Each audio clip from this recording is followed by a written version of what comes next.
Meninos, bom dia pessoal, excelente domingo para vocês. Pessoal, mais um dia maravilhoso aqui no canal Espartano da Vida Moderna, mas antes não se esqueça, se inscreva no canal, manda aquela bicuda espartana no like, compartilha, comenta e é isso aí, Espartamos junto. Hoje no formato mesa redonda aqui, estou com convidados aqui maravilhosos aqui para a gente falar de um projeto lindo, uma coisa que abençoa as pessoas, que transforma corações.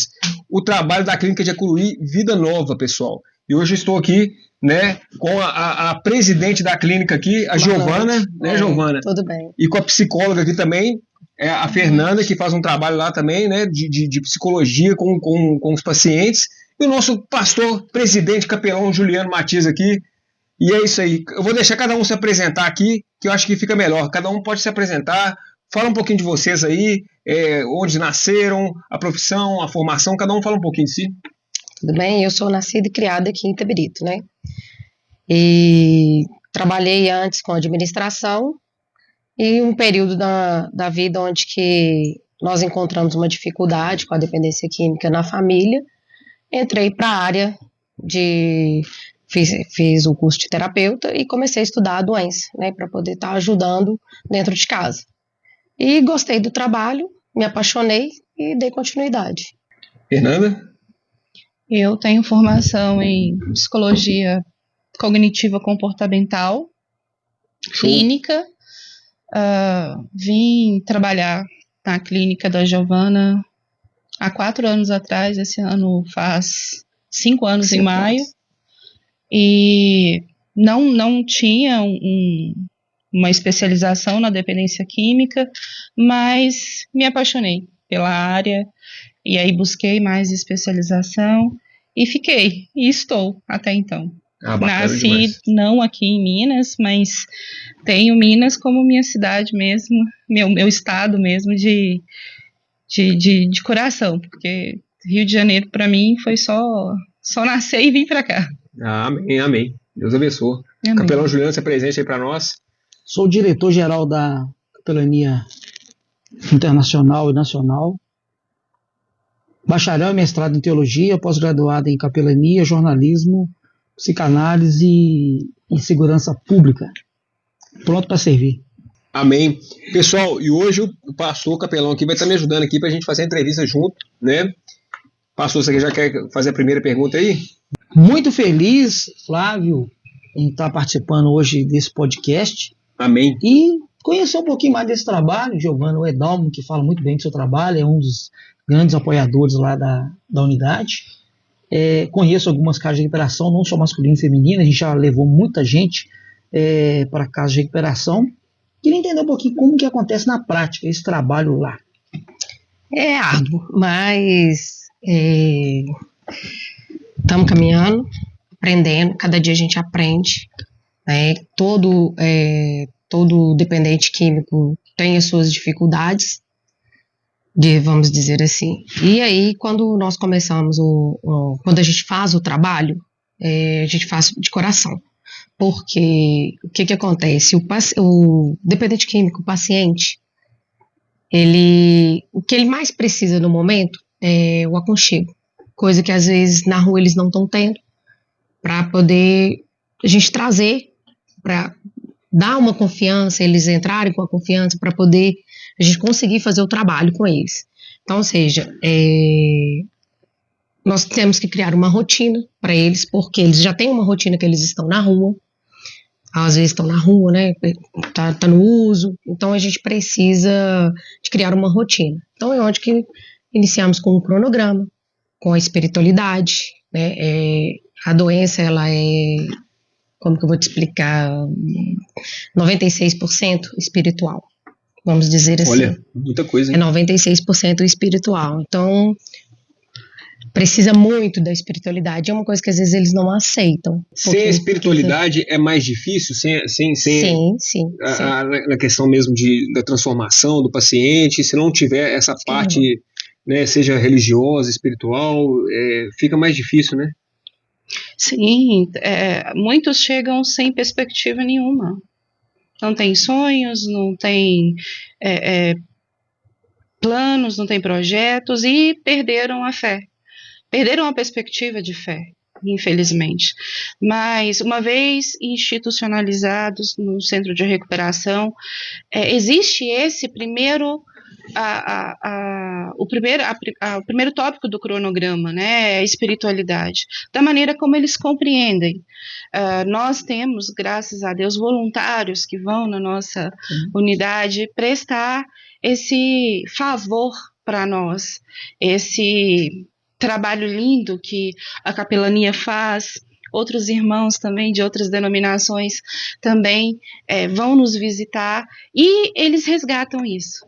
Eles se sentem novamente acolhidos pelo Senhor, acolhidos pelo Deus que os fez e encorajados a começar a ver que ainda tem vida para ser vivida, sabe? Então, a espiritualidade é a nossa âncora. Não, bacana demais. E a espiritualidade é geral, né? Pode ser várias religiões, no caso. Seja católicos, uns são mais, outros evangélicos. Sim, né? Não tem uma determinação, assim, né? Não, somos ecumênicos, né? Sim. Então, a religião é o poder superior. É o que eles entendem. Como que se dá essa internação? Tem a internação voluntária, que a pessoa, eu quero me tratar, eu vou para lá. Mas aquela pessoa que não quer, e aí via judicial ou até a família, temendo até o próprio risco à integridade física dele ou de outros, procuram vocês recebem esses casos involuntários? Sim, recebemos. No caso, o paciente ele necessita de um encaminhamento, né? Se ele vai ao médico, a sociedade entendeu o que ele está necessitando, a família diz que ele precisa de um tratamento, ele já está num estágio que não tem mais condição dele estar na rua, que ele já está atentando contra a vida dele, de outras pessoas, é onde que ele é pedido a internação essa involuntária. Aí existe a involuntária e a compulsória, né? A involuntária, ela, pela lei, parece que são 90 dias, 13.840, que foi sancionada pelo Bolsonaro, elas são 90 dias apenas para esse começo. 90 dias é um tempo muito pequeno, né? Porque começa a desintoxicação mental dentro desse período. Então, a compulsória, às vezes, para a gente é melhor, porque deu 90 dias, se o paciente não quer ficar, ele vai embora. Ou às vezes a família quer levar, ele vai embora. Então, às vezes a gente não consegue fazer o tratamento com aquele ser ali. E o que aconteceu? Ele veio, tratou com a gente, aí ficou 90 dias, aí voltou para a rua, recaiu, vai para outro lugar de novo, e aí vai gerando aquele acúmulo de internações. Entendi. Então a compulsória vai demandar mais tempo. Exatamente, é o tempo que a gente precisa para tratar o paciente. E a compulsória, ela é determinação judicial, não é isso? Sim, ela é determinação judicial. E a involuntária seria a própria família que solicita, sim, né? Ou por a pedido médico. Aí seria assim. E no caso, assim, eu queria que cada uma falasse, assim, quais são, na opinião de cada uma, assim, quais são os casos mais graves, assim? Seriam drogas, bebidas, os vícios, assim, que é os pacientes, assim, mais difíceis? Dependência do álcool, eu acho mais complicado. Eu não acho nenhum nem outro mais complicado. Eu entendo a dificuldade de tratar quando este vem de um longo período de uso e com isso adquire comorbidades. Porque o paciente dependente químico, seja ele etílico ou químico mesmo, de substâncias psicoativas, uma vez desintoxicado, há possibilidade de fazer um excelente trabalho com ele, uma vez que ele também quer. Isso é importante frisar. Mas quando tem um período muito prolongado, ou às vezes uma predisposição a algum transtorno mental, às vezes histórico de família, e com o uso, essa predisposição foi ativada e essa pessoa desenvolve um transtorno mental, depois da desintoxicação nós observamos a instalação do transtorno mental. E aí vem a maior dificuldade, porque essa pessoa já não vai mais tratar só dependência química, ela vai ter que tratar talvez uma esquizofrenia o resto da vida, um transtorno bipolar, um borderline e por aí. Tem inúmeras outras. Porque acaba que a droga ou a bebida é uma forma de fuga. Sim. Então, uma vez que tira aquilo ali, vem o problema psicológico em si, né? Muitas vezes. De fato, ela vai ter que encarar aquele problema, né? De certa forma. resolve a primeira parte do vício e depois essa parte psicológica, né? Exatamente. Às vezes, nós temos famílias que querem um retorno rápido para a gente do tratamento e nós dizemos que a pessoa ainda está em fase de desintoxicação, porque é necessário que essa pessoa desintoxique para que a gente a veja, para que a gente a conheça sem a substância química. E aí dá 90 dias, como está meu parente? Seu parente está em tratamento, em processo de desintoxicação. 6 meses. E aí? Não. 9 meses. Ele está no início, está aí já com o corpo mais saudável. Está desintoxicado? Não, não está. É individual, né? Uns mais rápido, outros mais devagar, né? Não adianta a família pressionar. Não, o prazo mesmo, biologicamente falando, para a desintoxicação... Fixo. Sim, para todos.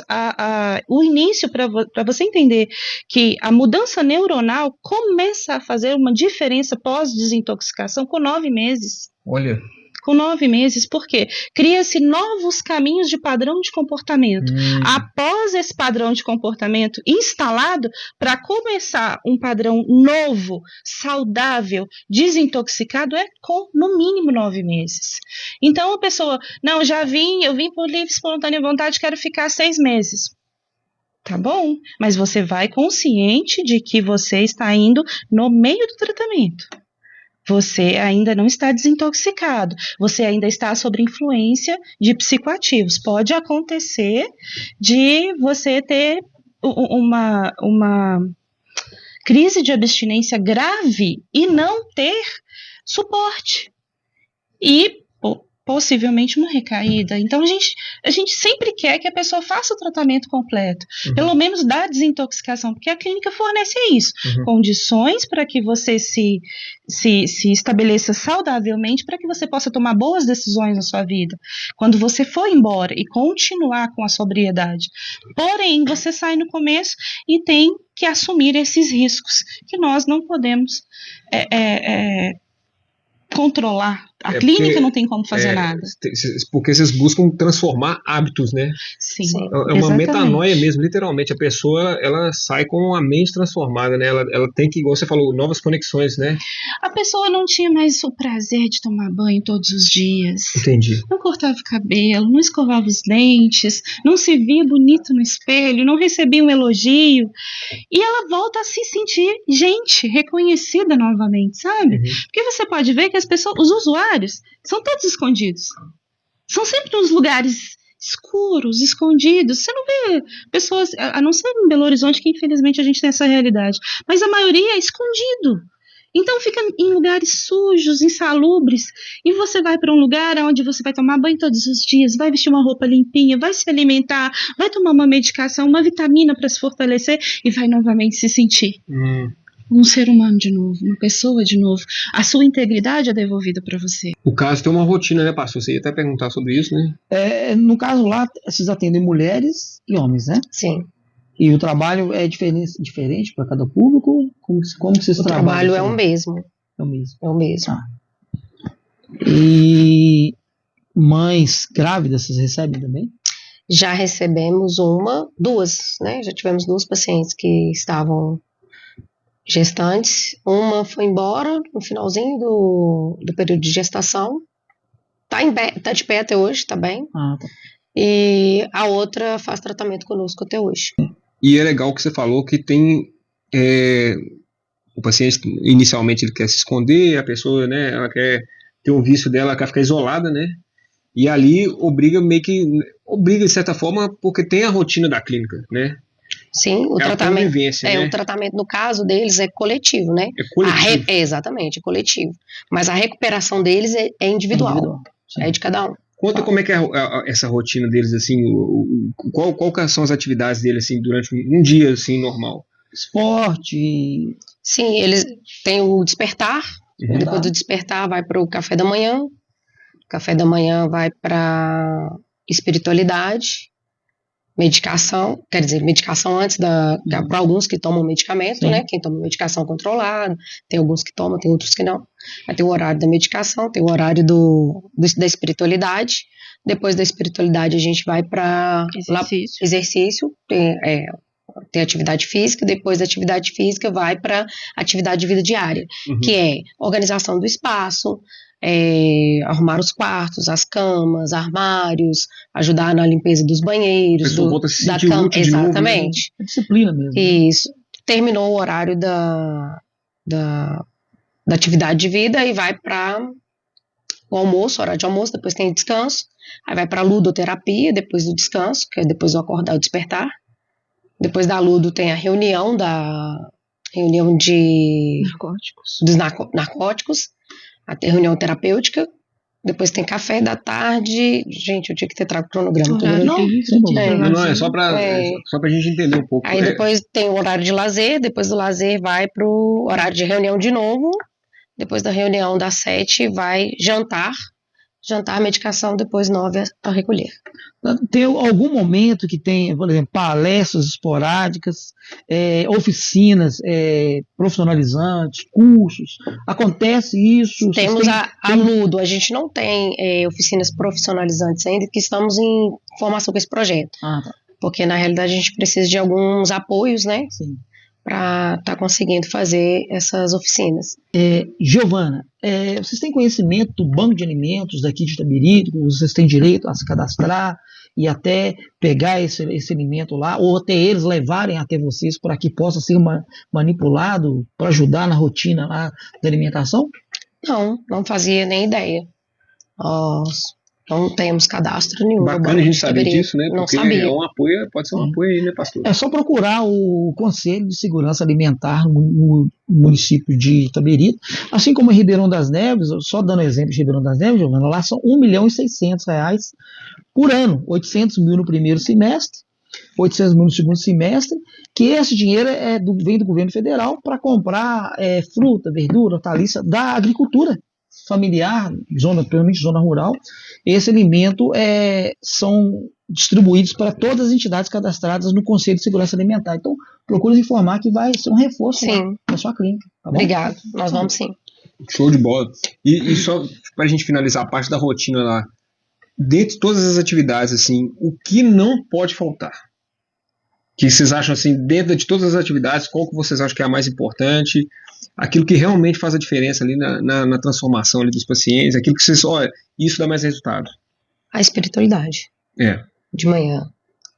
Quando eles acordam, ela é crucial, ela é importante. Mas, por exemplo, na espiritualidade, se tiver um paciente que fala que é ateu e não quer participar, ou ele tem que participar? Então, nós pedimos que respeitasse, que eles respeitem o outro. Mas quando chegam no início, às vezes eles ainda têm as resistências, então fica mais afastado. Aí a gente libera ele da atividade. Certo. Mas quando vai passando o período, ele começa a entender, ele começa a ver que aprende a respeitar o outro, é onde que ele permanece no local também da espiritualidade, junto dos outros, mesmo ele sendo ateu. Até também é porque, independente se ele crê ou não crê em Deus, os valores são comuns a todos os credos, até quem não tem nenhum credo, né? E também a parte psicológica vai ser trabalhada do mesmo jeito, né, doutor Fernando? Sim, então, eu penso. O pessoal meio não escapa, ele tá lá para tratar, não crê em Deus, mas vai se deparar com a guerreira aqui, com a capelã e psicóloga doutora Fernanda, não é isso? Eu penso na espiritualidade também. Mas eu acho o mais legal dos centros de recuperação, pelo menos no formato do nosso, é o relacionamento interpessoal. São muitas personalidades. Nós recebemos desde pessoas de nível terceiro, sabe? Promotor de justiça, por exemplo, a gente já... Promotor não, como... várias escolaridades, níveis intelectuais. E essa integralidade deles, as culturas, as formações são colaborativas. Bacana. Sabe? Acrescenta, né? Eu gosto muito porque nós recebemos pessoas de cidades que eu nem sabia que existia aqui em Minas. São umas cidades minúsculas, às vezes de 5, 10 mil habitantes. Então esses meninos chegam, eles não têm perspectiva. Aí conhece uma outra pessoa e já se expande a mente. Sabe? Ele vê para ali, além da sua cidade, além da sua história de vida, além da sua família.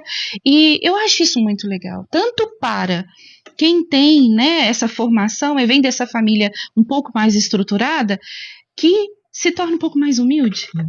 Quando tem que lidar e tem que ajudar. Nós temos meninos que vêm do sistema prisional, que eu acho maravilhoso. Eles vão para a enfermaria, por exemplo, e vão ajudar. Vão ajudar os idosos, vão ajudar quem chega e fica acamado, vai cortar o cabelinho, vai tirar ali, vai cortar a unha. Aquele idoso que tem um pouquinho mais de dificuldade para tomar um banho, eles chegam naquele papinho deles e levam para o banheiro, e quando vê já tomou o banho, já está todo cheirosinho. Então, assim, eu acho lindo essa interação de idades diferentes, cultura diferente, formação acadêmica diferente. Isso contribui muito. Sim. Eu ouso dizer que não é possível você passar por um lugar desse e sair do mesmo jeito. O que você vai fazer com o que você viveu lá, isso é com você. O que você vai fazer. Mas é impossível você passar e voltar para sua casa da mesma forma como você entrou. Sai transformado mesmo, né? Com certeza. E no caso, o seu trabalho é mais focado na psicologia. Tem alguma linha de trabalho que você segue da psicologia? Como é que são feitas as sessões com os pacientes? Tem, né? Entende-se que a abordagem teórica cognitiva comportamental, que é a TCC, é uma das muitas abordagens da psicologia, além da psicanálise, que também é uma das abordagens da psicologia. A TCC entende-se como bem proveitosa dentro do tratamento dentro do processo de recuperação, porque nós trabalhamos com mudança comportamental. O comportamento que dá para você modelar, beleza, a gente modela. Aquele que não dá, por exemplo, como nós não trabalhamos com redução de danos, é cortar o uso mesmo. Sim. Então, assim, esse comportamento de uso não dá para modelar. Tem que interromper. E o que fazer quando você tira o hábito do uso? Tem que colocar alguma coisa no lugar. Essa pessoa tem que ter um chãozinho. Se o chão dela era ser usuário, ela se identificava. É onde ela se agarrava ali, né? Exato. Ela tem uma persona, né? Um personagem. Você tem que substituir aquilo ali, né? Sim, eu quero ser o que agora? Agora eu tenho saúde, agora eu tenho um apoio familiar, agora eu estou construindo vínculos novamente, agora eu tenho um relacionamento. O que eu vou fazer com essa saúde?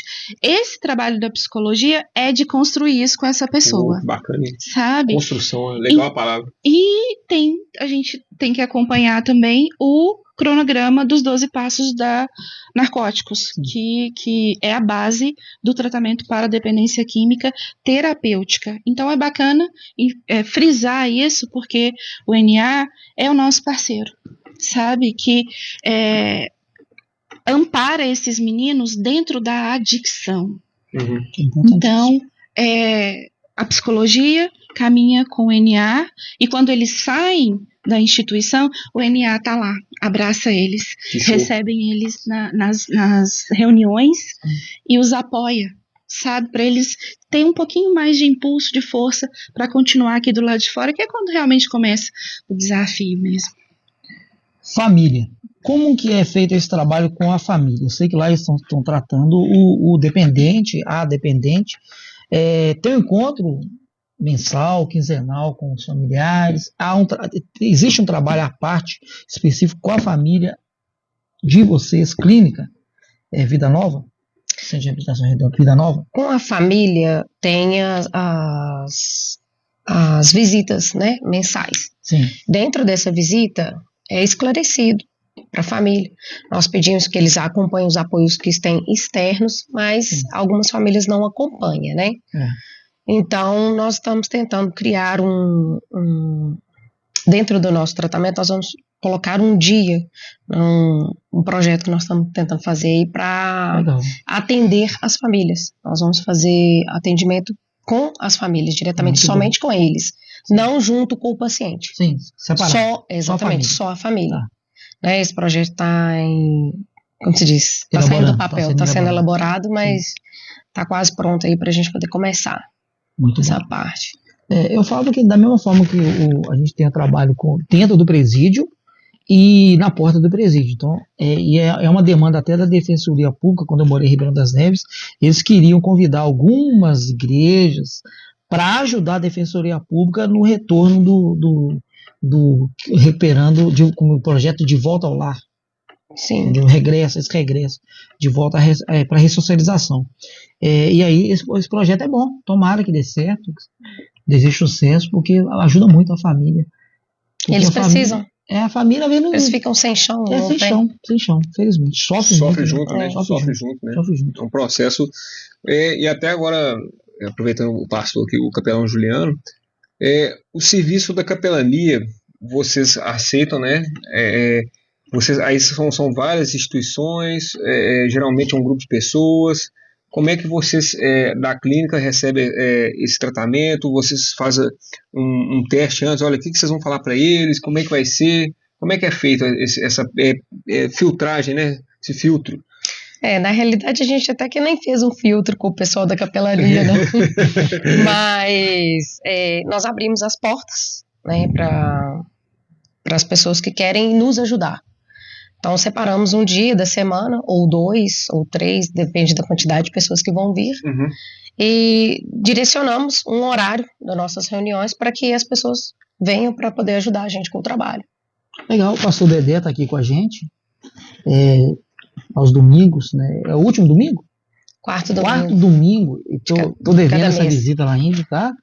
Ainda vou aparecer lá um dia ainda, né? Mas é um trabalho que eu acompanho e manda sempre os vídeos, as fotos de lá, um trabalho muito bom e que contribui muito com essa recuperação desses dependentes lá.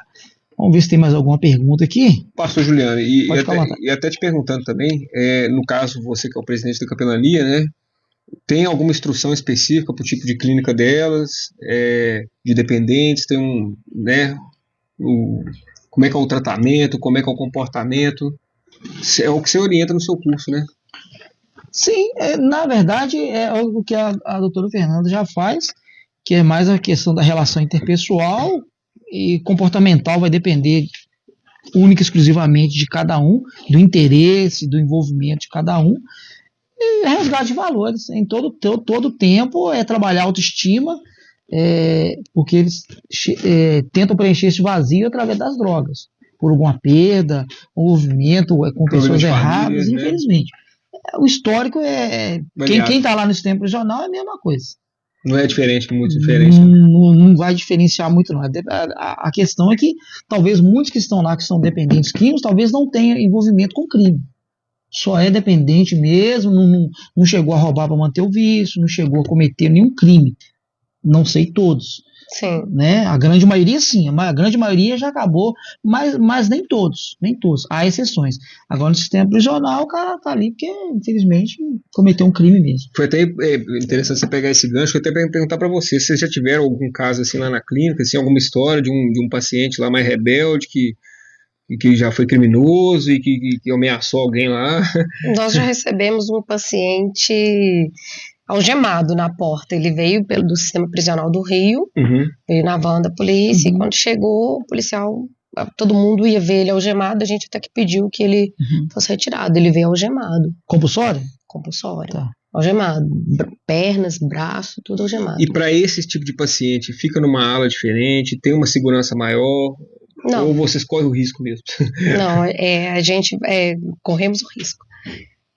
E incrivelmente, eu não tenho experiência com outras unidades, mas a nossa, eu creio que é a mão do próprio Senhor mesmo que nos guarda, que os nossos meninos, assim, eu falo nossos meninos porque eu os trato assim, como meninos e minhas meninas, mas a gente tem situações bem complicadas dentro da criminalidade, mas é o que eu disse antes, nós conhecemos eles sem a droga, nós vemos eles... É uma outra personalidade, sem a influência da droga, sem aquela violência para ter um pouco de afeto, um pouco de carinho, um pouco de acolhimento, às vezes... Tira a armadura ali, né? Sim. às vezes eles estão mexendo na horta e tem um orgulho grande de dizer que a primeira abóbora saiu, sabe? Assim, que a couve, o repolho já deu um brotinho ali, e eles têm essa satisfação de chamar a gente para ver. E aí você pensa assim, quando você vê um histórico, né? Esse sujeito estava preso e essa pessoa fez N coisas sérias mesmo, e dentro eu como a psicóloga deles, eu escuto os arrependimentos, que são coisas bem difíceis de um jovem, às vezes de 19 anos passar, mas ou ele passa, ou ele morre também. Ele tem que se envolver, já que ele está dentro. E eles têm esses arrependimentos e acham que não tem cura. Que não tem perdão. Que não tem perdão, que aquilo dali vai ter que ser ad eterno mesmo. Mas aí você vê ele sem a droga, com perspectivas, sendo reconhecido, valorizado, elogiado. Produzindo, se sentindo útil. Uma coisa simples, né? Às vezes plantar ali, ver um negócio, só de saber que ele participou daquele processo, né? De bater aquela meta ali, né? De ter feito alguma coisa, né? É gratificante. Exato. E aí, essa pessoa perigosa, a gente vê um outro lado dela e diz para ela que ela ainda pode escolher. Eu sempre falo para os meninos, hoje você está aí desse lado da mesa, o lugar de quem é ajudado. Eu estou aqui desse lado de quem ajuda você. A vida pode dar uma volta. Eu posso um dia estar desse lado aí, você está desse lado, mas você hoje pode escolher de que lado da mesa você quer ficar. Você tem a decisão. Você vai embora. Você vai querer ficar sempre do lado que é ajudado? Você tem perspectiva. Você pode vir para esse lado aqui e ajudar outros. Você tem saúde agora. Fernanda, eu não quero mais me envolver com essa vida. Tudo bem. Vai para outra área da sua vida. Mas escolha ajudar. Alguém ajudou você.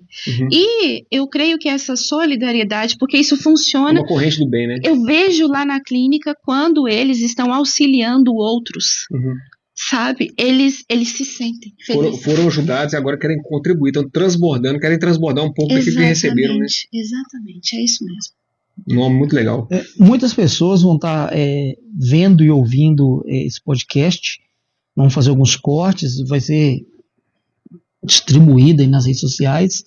E você que tem um familiar que é dependente químico, mulher, homem, dependente da droga, procure ajuda. Ou seu familiar, procure ajuda, entre em contato com o telefone, vai ser disponibilizado, entre em contato com o Centro de Reabilitação Vida Nova, a Giovana, Fernanda, com os nossos capelães. Tem as vagas sociais? Sim. Tem as vagas sociais e também tem tem curso para isso. Sim. Tem curso para isso. Grande maioria tem que pagar para poder ser internado lá e passar por esse tratamento, mas tem as vagas sociais que são vistas atendidas com muito carinho. O Edalmo mesmo, sempre que eu preciso, eu passo para ele tenta ajudar de alguma forma, até agradecer a Giovana. E você, que às vezes acha que não precisa de ajuda, entre em contato. A Giovana, a Fernanda, vai estar à disposição para te ajudar e com certeza, como eu dizia, sempre dentro da unidade prisional, você é importante para Deus. Ainda tem jeito. Deus pode reescrever a sua história. Amém. Só depende de você querer. E elas estão à disposição para contribuir com esse processo aí de recomeço. Em nome de Jesus. Realmente, pessoal, é um recomeço, né? E eu achei interessante a palavra que você usou, arrependimento. Arrependimento. E como o pastor mesmo falou, a pessoa às vezes acha que está num caminho certo e ela vê depois que está num caminho errado. No caso, você, Giovana e Fernanda, os maiores arrependimentos que vocês, as histórias que vocês mais escutam lá, porque às vezes alguma pessoa pode estar escutando isso, achando que está no caminho certo, né? E vocês contando os arrependimentos aqui, vocês evitam, né? Quais assim os casos assim que vocês acham que mais tem essa questão do arrependimento assim? Histórias que já escutaram? Tem algumas que não dá nem para falar, né, Fernando? Familiares que às vezes abandonou, deixou esposa em casa, deixou a mãe, e aí às vezes foi para o uso, quando voltou a mãe não estava, né? Já tinha acontecido dela não estar mais entre nós. Uhum. A família, a esposa abandonar, largar, perder tudo. Então, assim, esses arrependimentos que ele poderia estar lá e depois ele não conseguiu estar porque optou pela droga, valorizou a droga em vez de valorizar aqueles que valorizavam ele lá, a família. Então, assim, muitas pessoas arrependem, né? E outros é só suposições, né? Outros não arrependem, né? Outros não infelizmente, arrepende, não tem jeito. é mais difícil. Né? Eu penso que o arrependimento vai chegar para todos. Uma hora ou outra, se não for arrependimento, é remorso. Né? Sim, porque... Tem lá na frente, né? Tem Às vezes uns alguns... que tem uma resistência, ou melhor dizendo, uma tolerância à dor e sofrimento muito grande. Sabe, eu fico impressionada, mas eu aprendi que eles já começaram na vida com muita dor e sofrimento. Então, eles se ajustaram à dor e sofrimento. Para eles não é tão difícil.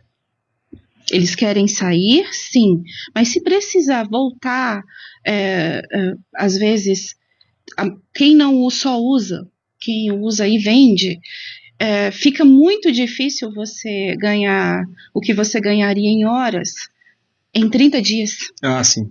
Sabe? Então, se estabelecer isso é muito difícil. Eu falo para os meninos... Começar de baixo de novo, de forma honesta, né? Que viver uma vida em sobriedade é para os corajosos. Por quê? Você vai assumir uma casa, uma família, uma mulher, filhos, conta de água e luz para pagar. Você tem coragem de fazer isso? Você tem coragem de viver essa vida? Por quê? Ser dependente químico, você já tem esse status. É só voltar para a biqueira, para a boca. Pronto, acabou, você não precisa se esforçar para isso. Mas para viver em sobriedade, para ser um membro produtivo da sociedade, vai te exigir esforço. Vai. Você vai ter que trabalhar, tem que ser da hora de conforto. Talvez para alguém ouvir desaforo, que é o que muitas vezes acontece dentro da unidade. Tem que ouvir coisas que você não quer ouvir.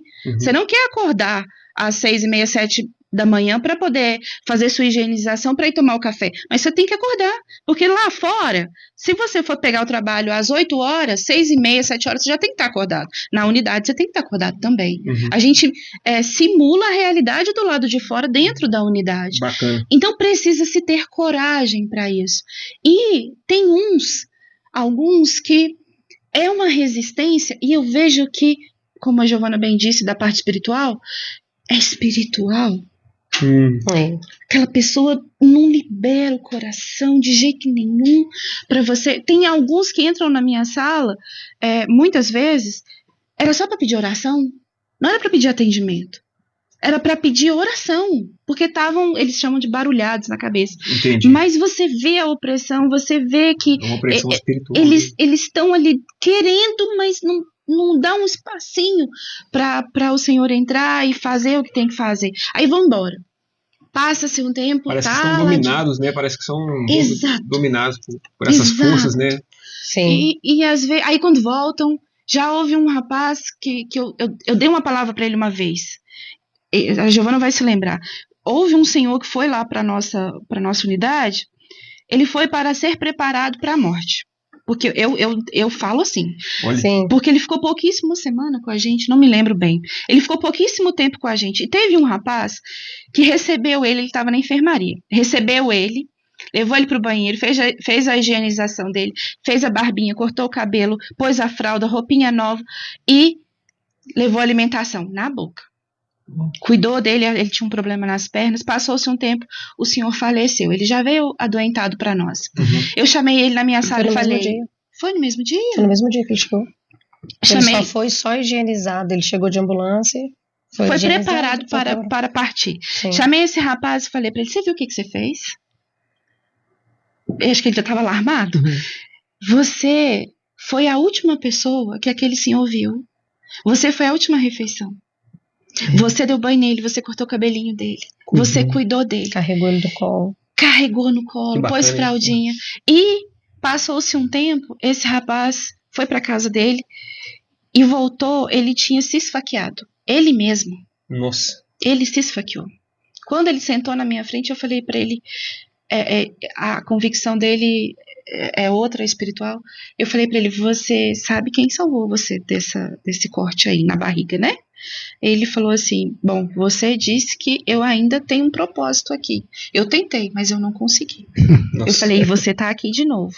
Então, vai repetir até você aprender que você tem sim valor, você tem um lugar e você plantou sementes muito, muito valiosas. Você tem vida, tem propósito, tem Aqui, missão. Sim. nessa clínica. E eu creio que você ainda não colheu as sementes que você plantou. São sementes muito produtivas, sementes de primeiríssima qualidade. Uhum. E é uma pessoa que está envolvida com a criminalidade. Olha só. E quando desintoxicado, é essa bênção de menino que faz Parece que é duas pessoas mesmo, duas personalidades, Sim. né? Impressionante. muitas A cara e a vezes coroa. parece. Nossa. Outro lado do moeda. Pessoal, antes da gente encerrar aqui, gostaria de convidar o pastor Dedé só para ele falar como é que é o trabalho, que ele é o líder lá hoje na clínica de Jacuruí, né, que faz o serviço de capelania, só para ele falar um pouquinho qual que é o trabalho que ele faz lá, um pouquinho da rotina dele. Beleza? Só um minutinho. Bom dia para todos, né, nesse domingo tão maravilhoso, onde nós estamos diante da Giovana, que faz esse trabalho lindo na clínica, a psicóloga Fernanda, nosso pastor Juliano Matias, diretor da capelania, onde tem feito trabalhos maravilhosos, né? Formado capelões, pessoas direcionadas para fazer o trabalho missionário. E eu tenho um carinho muito grande pela Giovana, Sim. Rodrigo, esposo dela. A gente já tem um trabalho feito com ela. Na época ela tinha a clínica em Santo Antônio do Leite, há 7 anos, né? 7 anos. Há 7 anos nós temos esse trabalho já que faz com que a gente cresça na presença de Deus, né? Quando o pastor Juliano dá o curso de capelão e fala que a gente tem que ter amor para estar no sistema prisional, no sistema hospitalar, tem que ter amor para você fazer esse tipo de trabalho, né, solidário. E o nosso trabalho na clínica da Giovana, ele faz com que a gente se sente bem, porque essas pessoas que estão internadas na clínica, que buscam esse tratamento, é uma briga interior. Interior a essas pessoas, eles talvez, a maioria deles não quer estar nesse patamar dessa doença, dessa enfermidade, dessa dependência química, que às vezes se destrói famílias, né, como foi dito aqui. A gente quer contribuir com um tratamento até mais valioso, que é o tratamento espiritual da palavra de Deus. Deus, ele transforma, ele muda, ele capacita, ele restaura, e nós acreditamos nisso. Nosso trabalho missionário vem trazer para essas pessoas que estão internadas uma certeza que elas também são importantes. Elas também significam para nós que elas não estão abandonadas. Se a Giovana teve no coração dela essa iniciativa de edificar uma clínica, que é um trabalho árduo, um trabalho difícil, mexe com pessoas até mesmo de índoles, né, que você não... Sistema prisional, sai do sistema prisional fazer um tratamento, a ordem judicial, elas correm risco, mas elas fazem isso por amor. Nós também, nós que somos capelões, eu tenho uma turma, né, faz o trabalho comigo, meninas maravilhosas, Fernanda, Tati, Kátia, Sheila, Flávio Espartano, né, Fernanda do Country. A gente fica até com medo de não falar em todos, né? Como sabe, né, eles são importantes. Nós temos uma jovem, a Ana Rodrigues, né? Então, a menina jovem lá da nossa igreja, que já faz esse trabalho conosco. Então, é gratificante. E o que nós queremos agradecer primeiramente a Deus pela oportunidade. Quando é uma clínica séria, uma clínica voltada à transformação, à mudança, e essa clínica se sente bem em reabilitar essas pessoas e abre porta para que as pessoas façam o trabalho, como o Edalmo do Amarante, é o Cachoeiro do Campo, né? Faz o trabalho, várias outras pessoas têm esse acesso. A Giovana não impede que esse trabalho, né, seja feito, seja católico, evangélico, é para todos aqueles que querem ajudar. Nós fazemos com amor. E para mim eu quero falar um detalhe aqui. No domingo, eu levantando da minha casa, da minha cama, pegando equipamento, aparelho de som, eu olhei para mim e falei assim: se fosse para o homem eu não fazia, mas isso eu faço por Deus, para Deus, porque Deus ama cada um daqueles que estão na terra. Deus cuida, Deus guarda. Então é Deus que capacita as pessoas para ir comigo, né? Eu não preciso obrigar ninguém a ir comigo, eles vêm voluntariamente, com amor, e isso é que é mais gratificante, né? Eu não estou sozinho fazendo esse trabalho, eu não faço isso sozinho, eu dependo deles, né? Estou de um abraço a essa causa. Eu só tenho a agradecer a Giovana por abrir a porta, não só para nós da capelania, né? Nós aprendemos na capelania que nós temos que fazer o ID. E o ID é isso, gente, é levar a palavra. Eu estou vendo a entrevista aqui e o que eu mais notei é que a espiritualidade ela é indispensável. A espiritualidade quer dizer que há um Deus vivo, um Deus que salva, um Deus que ama os seus filhos. Todos vocês que estão aí, que vão ouvir, mãe, pai, que lutam pelos seus parentes, não desista dos seus filhos, nem desista da sua família. Procure um tratamento que há esperança. E nós, os capelões, né, direcionado pelo nosso pastor, enquanto tiver fôlego de vida, que é a única coisa que pertence a nós. Enquanto a vida é a esperança. Graças. Essa é o que eu posso dizer sobre o curso de capelania. Amém? Nós teremos agora, né, 11 de abril, Lafayette. 25 de abril, vai o Mazagão Trevito. 16 de maio, Virgem da Lapa. E 31 de maio em Ouro Branco. Amém?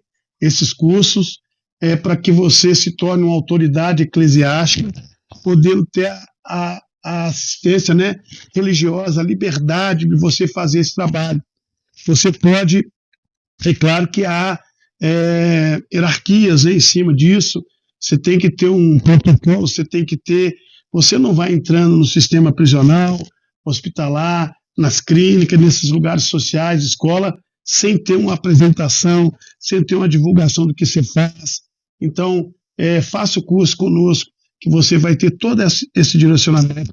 Também que Deus possa abençoar a Fernanda, que saiu da frente para vir aqui compartilhar essas bênçãos, a Giovana, que hoje abriu mão, né, da sua casa, para poder dar uma informação que representa a capelania, não, a clínica, né? Nós aqui falando para vocês que através da capelania você chega muito longe, você chega a entrar em corações que estão fechados, em corações que não tem porta, mas você consegue abrir, amém? Amém. Deus abençoe. Olha aqui, se torne uma autoridade eclesiástica, você pode fazer o seu trabalho missionário, você pode realizar o seu sonho de fazer alguém sorrir, amém? Amém. Deus abençoe. Pessoal, foi uma honra, foi um prazer aqui receber vocês aqui, viu, pessoal? Fiquei muito feliz aqui. Eu acho que assim, é um trabalho maravilhoso que vocês fazem. E vocês que tiverem um familiar, que quiser, eu vou deixar o contato da clínica aqui de vocês, né? E também eu vou deixar todos os cursos aqui, ó, para você virar um capelão, pessoal, ó. Autoridade eclesiástica aqui, vou deixar toda a agenda aqui, né, do nosso pastor aqui, o Juliano Matias, junto com o pastor Dedé, vão estar ministrando esse curso aí de autoridade eclesiástica. Gostaria agora só que cada um mandasse um recado final aqui e a gente encerra o programa. Pode começar, Giovana. Primeiras damas. Foi um prazer, muito gratificante estar aqui com vocês. Espero ter ajudado as pessoas que não tinham fazido ideia do que era casa de recuperação, né? E que se realmente estiverem precisando, pode procurar, sem medo, que nós estamos aqui pronto para isso, para ajudar. Enquanto, o que eu sempre digo, enquanto ainda há vida, ainda existe recuperação. É só recomeçar. Amém. Eu também faço minhas as palavras da Giovana. As portas, né, do Centro de Recuperação Vida Nova estão abertas. A gente espera que tenha esclarecido algumas dúvidas de pessoas que têm insegurança quanto à internação ou dúvidas sobre tipos de internação, sobre o tratamento. Agradeço também muito mesmo a capelania, o pessoal do Pastor Dedé, que assim é muito bem-vindo. E assim, você às vezes está aí, tem uma vontade de levar uma palavra, tem vontade de fazer um lanche, de fazer alguma coisa que faça diferença, é tão bem-vindo na unidade, sabe? Às vezes os meninos ficam tão felizes quando recebem uma visita, quando recebem um louvor, alguma atividade que a sua igreja, o seu ministério faça. A gente é carente desse tipo de iniciativa que se importa com o próximo. Esse tipo de trabalho também aqui do podcast, que visa levar informação de uma forma mais simplista mesmo, de forma acessível, para que todos compreendam. Então, muito obrigada, foi um prazer estar com vocês. Foi uma honra receber vocês. E conhecereis a verdade vos libertará. Amém. Então é isso que acontece na Casa de Recuperação, onde a pessoa tem um contato com a palavra de Deus e ela é transformada através do ensino da palavra de Deus e o trabalho de psicologia, que é excelente. Giovana, meus parabéns pelo trabalho. Obrigada. Doutora Fernanda, meus parabéns. Obrigada. Que Deus abençoe. No dia 10 de janeiro, nós fizemos um evento na Câmara Municipal de Vereadores de Ouro Preto, do Partido Voz no Brasil, o qual eu tive a oportunidade de estar presidindo, e homenageamos algumas pessoas, o prefeito de Ouro Preto, vice-prefeita, algumas autoridades, e dentre elas alguns capelães que prestam esse trabalho de assistência religiosa lá na Casa de Recuperação, e também em especial a você, que eu gostaria de passar em suas mãos, já que não pôde estar presente conosco, esse certificado de honra ao mérito, tá? O Partido Voz no Brasil, em Ouro Preto, Minas Gerais, através do presidente municipal, senhor Juliano Matias, nos suas atribuições legais e autorização do presidente nacional do partido, senhor Alessandro Bertolin de Paiva, que é da Assembleia de Deus em Belo Horizonte, que é o presidente nacional do partido, confere o certificado de honra ao mérito à Vossa Senhoria, que é uma personalidade e voz no Brasil, que contribui de forma extremamente relevante na promoção do desenvolvimento cultural, social, bem como a paz e justiça social, reconhecimento e justa homenagem para o registro nos anais da história do quanto representas para a sociedade. Muito obrigada. Show demais. Muito obrigado, gente. Já aproveitar que você está aqui compondo a mesa, o Flávio Moura Diniz, que tá aqui, ó, também. Arru. Pessoal, honrado. Muito obrigado, viu? Muito obrigado, pastor. Muito obrigado. Valeu. A Sheila, que é a primeira dama, né, do podcast, que é assessora de comunicação, tá aqui, que é a nossa capelã. E os capelães que vão receber lá na clínica depois, que é a Cátia Simone Iglesias, o Wellington, Ana Luísa Rodrigues, que canta, que toca, ela mesmo, né? E a Tatiane Silva, tá aqui, que eu vou estar deixando com o pastor Dedé, que vai estar entregando para vocês, tá ok? Então, e daqui de Itabirito, Romeu Arcanjo, também, depois nós vamos estar entregando ele, e o Sou Notícia, que também vai ser entregue posterior, ok? Bacana. Então, agradecer, Flávio, parabenizar o trabalho. Pega a dica, vai lá no Conselho de Segurança Alimentar, faz esse cadastro que vai ajudar muito na questão da alimentação, tá ok? Parabéns. Obrigada. Muito sucesso, tá? Deus abençoe. Muito sucesso. Honrado, gente. Honrado. E é isso aí, pessoal. A gente finaliza aqui esse programa. Se gostou, manda aquela bicuda espartana no like. Compartilha esse vídeo. Você que tem alguém na família aí que está precisando, vou deixar os contatos aqui mais uma vez aqui da clínica, né? E um abraço pro Davi. Pessoal, o Davi que eu entrevistei, que foi candidato a vereador aí, irmão aqui da nossa Giovana aí. Um abraço para você, Davi. Continue também fazendo seu trabalho maravilhoso lá na sua casa de passagem, Maria Reis Chaves, né, lá no Bação. Né? Continue firme lá nesse propósito maravilhoso. Né, abençoar, de ajudar as pessoas, né, e é isso aí. Espartamos junto aí. Arru. Gente, obrigado. É porque foi a entrevista inteira falando do dia, bom dia, aí você fala que foi uma noite, não deu legal. Não fala nada, não, só. Eu esqueci, domingo. Quebrou, né? Corta. Bom dia, e a chuva caindo, e a luz subindo.